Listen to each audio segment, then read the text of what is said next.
The 6 divers nervously wait in the decompression chamber, hoping and praying that the 3 days of decompression would end before the hurricane collided with the barge in 160 feet of water. In 1991, the DB269 was struck by a tornado and sank in the South China Sea, taking its 4 saturation divers with it. As the diving chamber sank, the internal pressure reached the same pressure as the surrounding water and the hatch popped open. I'll leave a link to that story in the description and you can watch it later.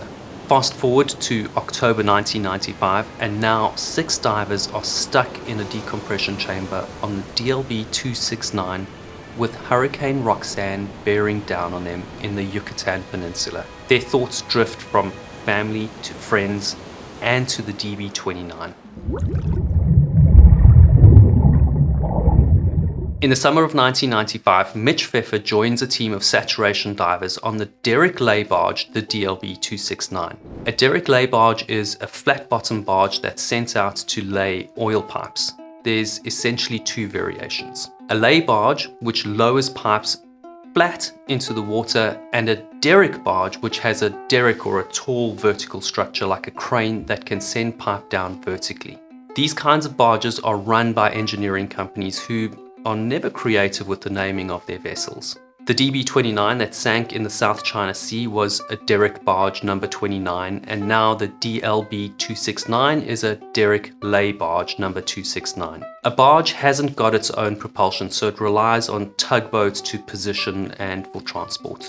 The 400-foot-long DLB269 is joined by 2 tugboats, the Captain John and the Seabulk North Carolina. She's got a crew totaling 245 people. 6 of these people are saturation divers who work and live under pressure for about a month at a time. The saturation divers have to connect and secure the pipes to the ocean floor. Here, they're working in 160 feet of water. That's around 50 meters deep, and it's almost 6 times as much pressure as you and I normally experience sitting on a beach sipping Mai Tais.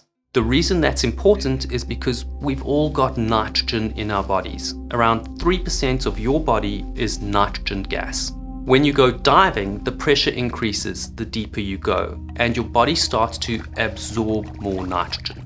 But it only absorbs nitrogen until the pressure of nitrogen in your body reaches the same pressure as the environment surrounding it. So if you dive down to 160 feet and have almost 6 times as much water pressure as at the surface, your body needs to absorb 6 times as much nitrogen. Now, it takes a little while to absorb that nitrogen. It's not instant. It also takes some time for your body to expel that nitrogen when you come back up to the surface. In fact, for these divers working at 160 feet, it'll take 3 or 4 days to decompress. And that decompression has to be done slowly, reducing the pressure just a little bit at a time. If it's done too quickly, it can result in decompression sickness, or in an extreme case, explosive decompression like the Byford Dolphin accident. I'll leave a link to that story in the description and you can watch it later. On the 10th of October, the divers are ordered to secure the work site because Hurricane Roxanne is heading their way. Divers Lee Lloyd and Rob Whaley complete their last shift underwater at 160 feet and then climb into the dive bell. The dive bell will keep the divers under pressure while they come back up to the barge. The bell is then attached to a dive chamber on the barge where 4 other divers are now waiting to start decompression. In the chamber are veteran diver Len Cobb in his 40s, Mitch Pfeffer who's 32, Phil Richard who's 27 and has a newborn baby boy waiting for him at home, and Clay Horschel, another young diver. The dive chamber is 7 feet by 12 feet, so it's really close quarters for the 6 men living together for a month at a time. Usually there'd be only 4 divers in the chamber because 2 divers would always be in the water. Hurricane Roxanne is days away. At the moment, she's moving about 5 miles an hour. That's about as fast as you and I can walk. Phil knows the race is on, and a dark thought crosses his mind. Will I make it out and see my newborn son again? If Roxanne reaches them before they complete their decompression and the barge sinks, like the DB269 did 4 years earlier, then they could be trapped in the chamber and go down with the barge. All they can do now is wait. On deck, as you can probably imagine, tensions are starting to run high. Hurricane Roxanne is heading their way, and 245 people are at the mercy of the sea and the tugboats who look after them. The barge is 60 miles off the coast, and the sea is starting to get bigger. It's hurricane season between July and November, and the highest risk is between August and October. But just because they're possible doesn't mean they happen all the time. But when there is a hurricane, the crew can't take it lightly. The crew of the DLB269 and the tugboats are working together to raise the 8 anchors that hold the DLB269 in position while she's laying pipe. It's a time-consuming and complex task that has to be well orchestrated and far more difficult in the treacherous seas. All of their preparations are starting to pay off. The divers' decompression is underway, the anchors are nearly all back on deck, and there's good news from the weather office. Roxanne has taken a turn and is heading northwest and away from the DLB269. The divers and the other 239 crew on board breathe a sigh of relief. Decompression continues, and the crew settle into a restless pattern of keeping themselves busy while the weather eases. Phil, Mitch, Len, and the other divers in the chamber don't say much to each other for almost 24 hours. Phil keeps his thoughts on his wife and seeing his young son, but now the stress of sinking is starting to ease and home seems that much closer. But his relief is short-lived. Roxanne collides with a low-pressure system and doubles back on itself. Instead of heading northwest up the coast, she's now bearing down directly on the barge. All that Phil, Mitch, and Len can do is wait and hope that their decompression will end before Roxanne hits. It's no longer a possibility, it's a certainty, and Phil knows it. So does Dive Superintendent Chuck Roundtree.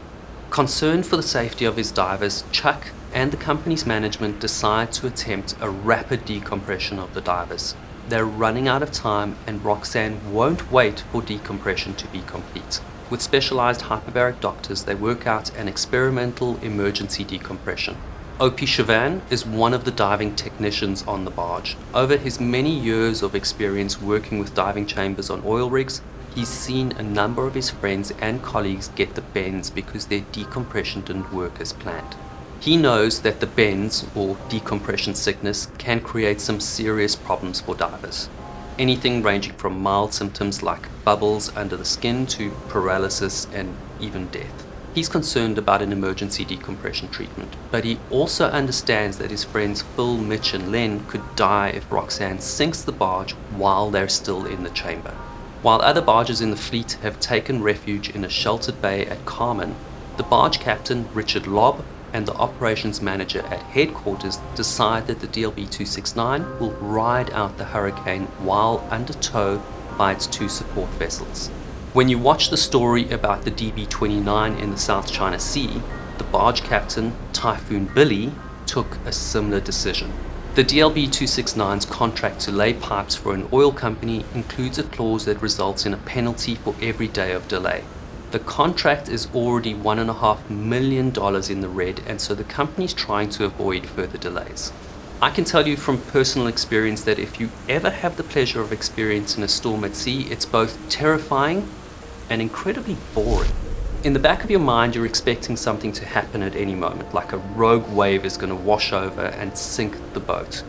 And yet the waves simply keep rolling by, the wind gathers pace, not in an instant, but rather minute by minute, hour after hour. The wind rages on and the sea never lets up. It's torturous and unrelenting, and it spans hours and days.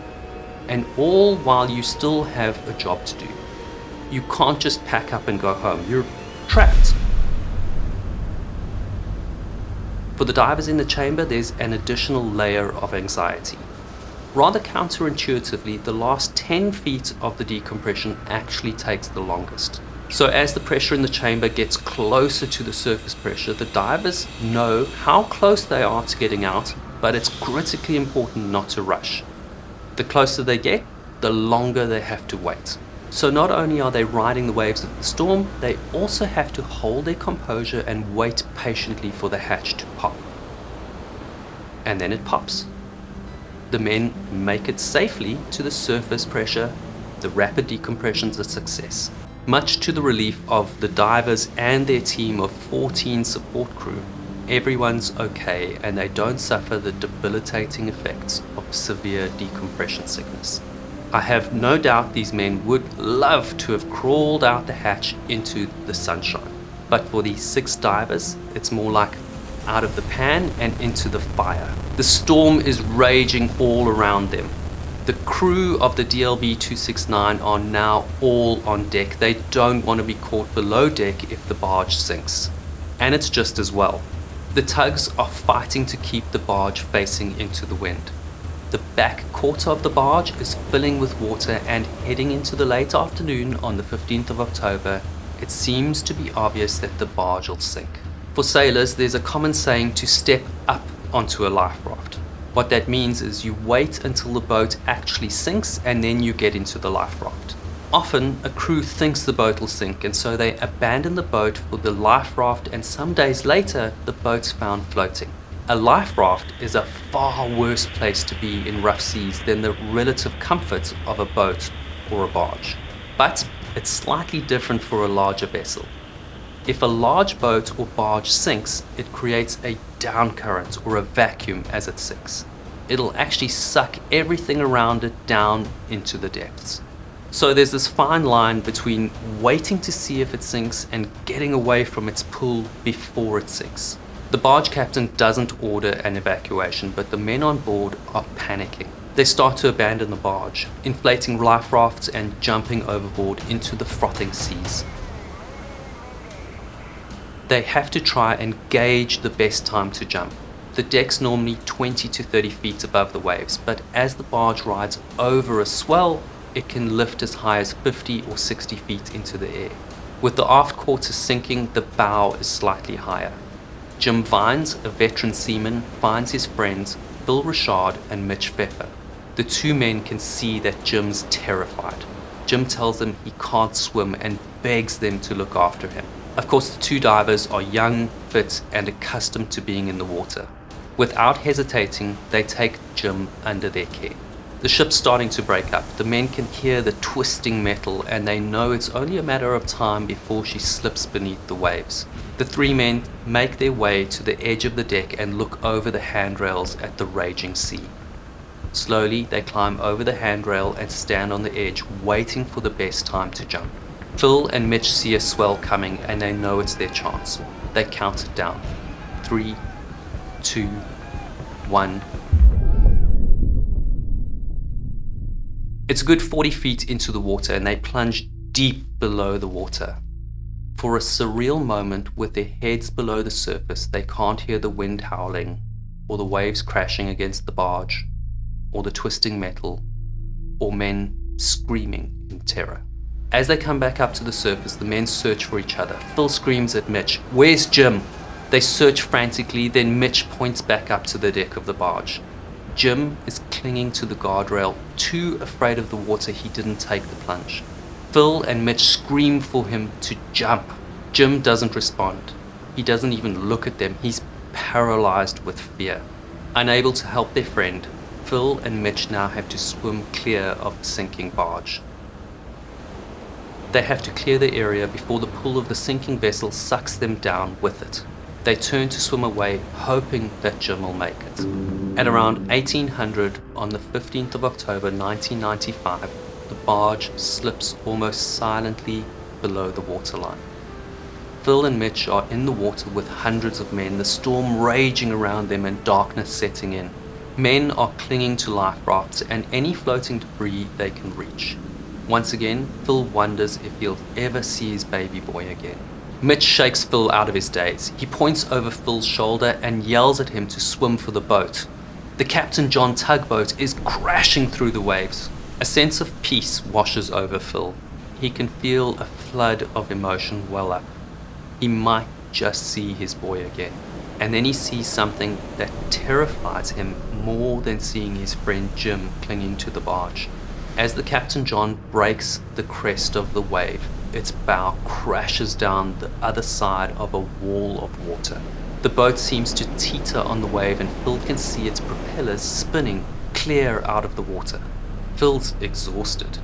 he and Mitch made it out of emergency decompression, only in time to have to jump from the deck of the barge and swim for their lives before getting sucked down with it. Just as they could feel the sense of hope to be plucked from the raging water, those hopes are dashed by the idea of being crushed by the very boat that could save them as it rolled over the waves and smashed into the sea. Or worse, being chopped up by the propeller as it spins through the water. Captain Robert Trusclair skillfully maneuvers the Captain John tug through a sea of men and debris. The tugboat rises out of the water and plunges its bow into the trough of the waves. By some miracle, as she comes alongside, Bill and Mitch grab onto the tires that line the side of the tug. With their last ounce of strength and help from the crew and the survivors already on board, the two men heave themselves over the side and into safety. Later that night, they pull the body of their friend Jim Vines out of the water. The Captain John tugboat saved the lives of 89 men. Of the 245 crew on the DLB269, 240 survived, only 5 men died. Many of the men suffered PTSD. The barge was later refloated, then towed into deeper water and re-sunk. The company said it was to clear the obstruction for the busy shipping area, but some believe the company did that to avoid an investigation into the actual cause of the sinking. Some of the divers would never be able to dive again after the rapid decompression. The barge captain, Richard Lobb, continued to work in oil. He took up a shore-based senior management position in operations. He now insists all his vessels are towed to shelter before a major storm.